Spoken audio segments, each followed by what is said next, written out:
Today, we are going to be tackling one of the most controversial topics in all of music. I hope you're ready to look at some of the most confusing, frustrating, and despised albums of all time as we are counting down the 10 worst albums by great rappers. The albums we are going to be looking at are records that are not just despised, but were received as musical betrayals, as artists with great reputations and once-in-a-lifetime talent failed to deliver quality and left fans frustrated to the point of no return. These albums are not good, and with many of them still getting hate to this very day, I hope you're ready to experience the pain of these dreaded projects. So without further ado, let's get right into it. It's the biggest piece of dog shit that I have ever heard. Kicking off our list at number 10 is Jesus is King by Kanye West. Now, while this album is not terrible, Jesus is King earns its place here for being the most lazy and half thought through Kanye album on top of doing something much more terrible.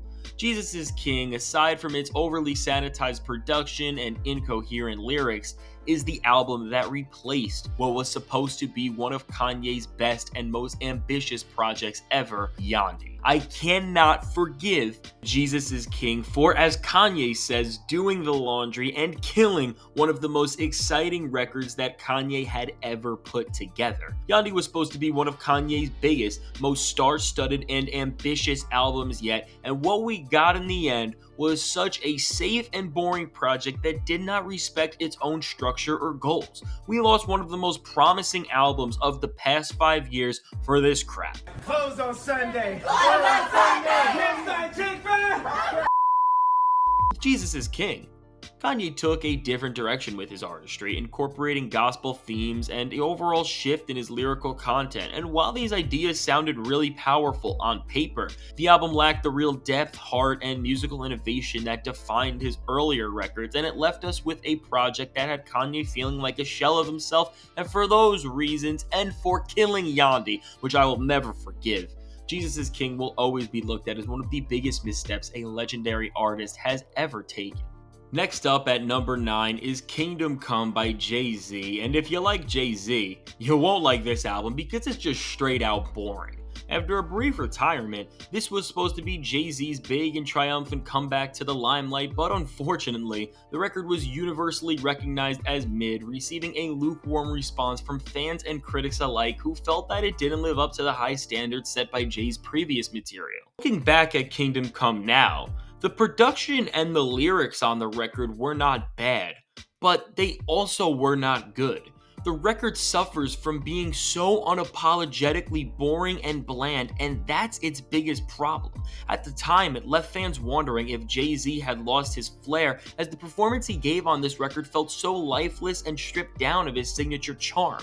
His energy and bravado, it was all gone. If this record was released nowadays, people would think that it was coming from an AI version of Jay-Z. That's how lifeless and plain his performance feels at times. While there are some diamonds in the rough on this project like Lost Ones, Kingdom Come cements itself as the biggest stain on Jay-Z's legacy because it lives within the pinnacle of mediocrity. Coming in at number 8, we have Encore by Eminem.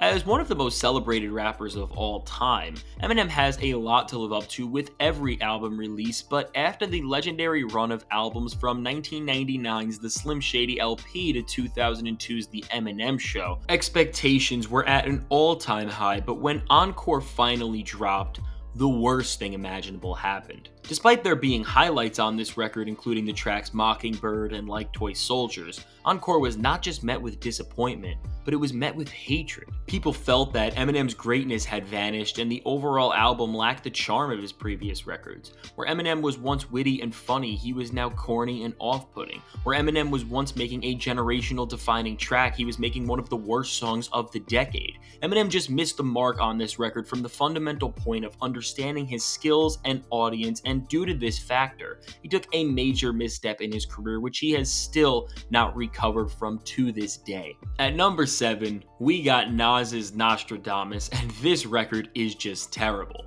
Now, we all know Nas albums are renowned for their powerful themes and storytelling, but this album fell short of those expectations. Matter of fact, it fell short of everything. This record fell short of every single aspect that is needed to make a quality album. From the production choices which sounded dated even when it dropped in 1999, to the quality of Nas's lyrics which felt oddly plain and devoid of any substance, instead of playing to his signature strengths, Nas compromised his style to play to the trends of the time and in turn embarrassed himself, as we know he is capable of something so much greater.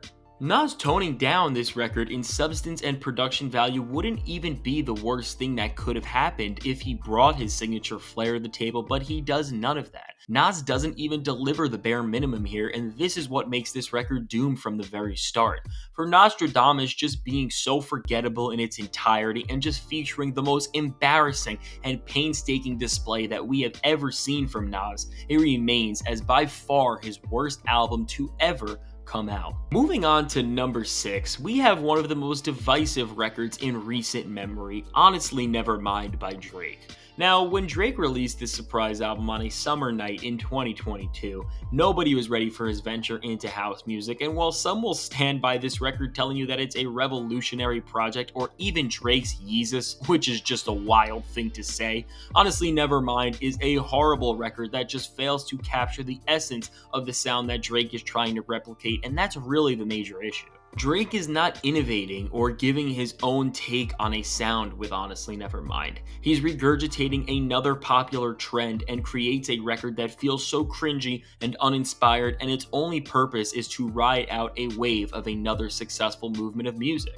I mean, bro sampled a squeaking bed on Currents. Like, who let Drake keep that in? Who told this man that it was a good decision? Who is going to listen to a squeaking bed as they listen to a track? That shit is just so cringe. House is a genre of music that is fueled on its lively energy and synthetic sound, and yet Drake does none of these things. The only songs that work on this album from a fundamental level are Sticky, which features him rapping, and Jimmy Cooks with 21 Savage, which is a full-fledged rap song. If it wasn't for Jimmy Cooks, Honestly Nevermind would be even lower on this list, but as it stands, this record is just an embarrassing showing from Drake that shows him biting off a successful wave of music sound in the most disrespectful way that he ever has. Cracking the top 5, we got Lasers by Lupe Fiasco, but before we can talk about this record, I just want to clear something up. Lasers is not a reflection of Lupe Fiasco, the artist. This record came off the end of a 4-year battle between Lupe and Atlantic Records, where they abused this man, trying to strip away his creative control, and it made Lupe almost retire from music entirely. So when we finally did get Lasers, the record was hated as the album's mainstream pop rap sound diluted the unique and thought-provoking style that had initially captivated audiences on Food and Liquor and The Cool, but the point of Lasers being remembered on this list is to not hold this record against Lupe Fiasco or his resume, but to show how a record label's control can cause such a massive stain and cause so much artistic damage on somebody's career. In terms of mainstream success, Lupe Fiasco never recovered from the failure of this record, and while he went on to release a string of amazing albums and he has cemented himself as one of the greatest lyricists and storytellers of all time, the record halted Lupe from becoming a full-fledged superstar that many believed he could have been. So for Lasers serving as one of the most disgusting records that has ever come from the music industry, it will always be remembered as the gold standard for how a label can destroy an artist's path and vision.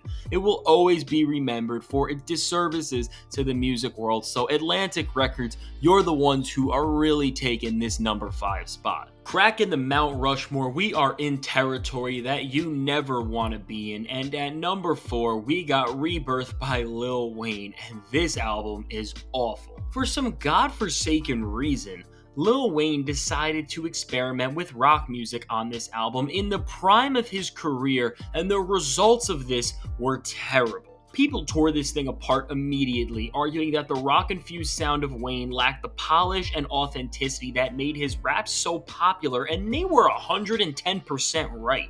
Lil Wayne doing rock music is the equivalent of putting Shaq in a ballet contest. The music on this album was so boisterous, the headache-inducing sound of Wayne singing over this gross rock production. It is terrible, it is ear-piercing, and it ultimately serves no purpose. Lil Wayne's vocals and style mixes with rock music just about as well as oil and vinegar do, and this record is truly painful to sit through for just a single song. Looking back at Rebirth, Lil Wayne stepping into the rock world was about as painful to hear as nails against a chalkboard, and to this day, it is the worst album he has ever made and one of the most abysmal from a rapper of his stature. Coming in at number 3 is Speedin' Bullet to Heaven by Kid Cudi. Known for his psychedelic and spacey musical atmospheres, Kid Cudi took a significant departure from his usual style with this album, and just like our friend Lil Wayne, entering this alternative rock direction killed Kid Cudi's reputation at the time and made him one of the biggest laughingstocks in the music world. Speedin' Bullet to Heaven was criticized for its low-quality production, off-key vocals, redundant lyrics, and overall just unpleasant song structure. While Kid Cudi put his heart into making something special, it was difficult to connect and resonate with this album, which ultimately hindered its success and left many fans disappointed and even more fans frustrated, wondering what happened to the guy who made Man on the Moon. In the music world, anytime an artist steps out of their comfort zone, they take a risk. While some rappers like Tyler the Creator have had their bold genre-bending risks pay off on albums like Encore, Speedin' Bullet to Heaven is a reminder that just because you switch up your sound, it does not mean that it is always a good thing. Taking the number 2 spot for the worst albums ever made by great rappers is Revival by Eminem, which should be no surprise to anybody. Revival is a terrible body of work that marks the complete downfall of one of the most celebrated rappers of all time. Throughout Revival's painstaking listen, we see one of the saddest falls from grace of any artist in the history of music. Eminem is just so out of touch with not just the audience, but also himself on this record. The great rapper who took the world by storm because of his lyrical skill and one-of-a-kind demeanor became the laughingstock of the hip-hop world because of crap like this. Ew! The weird bars that just keep getting cringier and cringier the more you read into the lyrics on this project, to the production that just is the most generic pop rap score you will ever hear, to Eminem's off-kilter flow which sounds like actual torture. Revival is just an absolute nightmare of a project and the biggest fall from grace we have ever seen. Cracking the number 1 spot, you know this album is about to be terrible. If Revival is in front of it, that is the biggest insult you can get, unless you are The Big Day by Chance the Rapper, which is the worst album made by a great rapper. As a highly anticipated album from an artist known for his creative and uplifting music, The Big Day fell flat on all fronts, and the music world has never forgiven Chance the Rapper for this. The album was just a straight embarrassment, managing to capture nothing of what makes Chance the Rapper special. The creative production, the charming bars, and the one-of-a-kind atmosphere were all thrown out the window on this record in exchange for a cringy project whose emotional beats came off as disingenuous at best. What makes The Big Day even worse is that while the rest of these albums on this list are looked at as stains on these great rappers' resumes, the stain of The Big Day has plagued Chance's entire career and reputation. The stain is bigger than anything else Chance has ever done. When you talk about Chance the Rapper now, you don't talk about acid rap or coloring book, you talk about how bad The Big Day is. Chance the Rapper is now synonymous with the failure of The Big Day, and that is why it is the worst album ever released by a great rapper. What makes it such a tragedy is now that the rest of his career is plagued by this one album. It has ruined his reputation, and it could even ruin his legacy if he does not make a comeback soon. In its entirety, while it's sad that The Big Day has done so much damage to Chance the Rapper's once beloved career, it is one of the worst rap albums of all time, as it fails to hold any value as a musical experience. There you have it, the 10 worst albums by great rappers in the history of hip-hop. While these artists have undoubtedly released outstanding music throughout the rest of their careers, these particular projects failed to meet expectations and garnered mixed or negative reviews and turned entire fan bases against said artists. Remember, music is subjective and these albums may still have their fans. These are just my opinions, so if you disagree, that is fine. If you agree with my list, let me know in the comments below. Thank you so much for watching. Your support means everything. And if you enjoyed this video, check out my video on the 10 most hated rap albums of all time so you can see even more abysmal pieces of work. Until then, Mr. F, Fantastic Hip Hop, signing out. See you in the next video.